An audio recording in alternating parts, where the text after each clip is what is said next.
خدا کو نہیں چاہیے تیرے ماتھے پہ محراب، اے انسان بس اس کی مخلوق کا خیال کر۔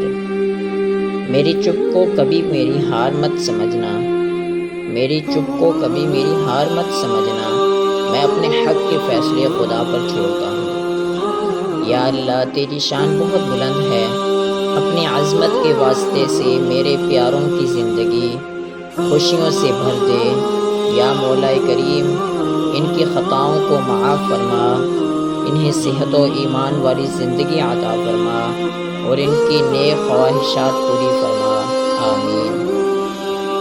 گناہ کے دوران موت نہ آنا اور گناہ کے بعد توبہ کی مہلت ملنا اللہ پاک کا بڑا احسان ہے۔ زندگی کی تلخیوں نے ایک ہی سبق سکھایا کہ رحمت خدا بندی سے نا امید مت ہونا۔ جب تمہیں گناہ کے بعد ندامت ہو تو سمجھ لو کہ اللہ نہیں چاہتا کہ تم اس راہ پہ جا۔ میرا واسطہ ہے اس خدا سے جو مانگنے سے پہلے عطا کرتا ہے۔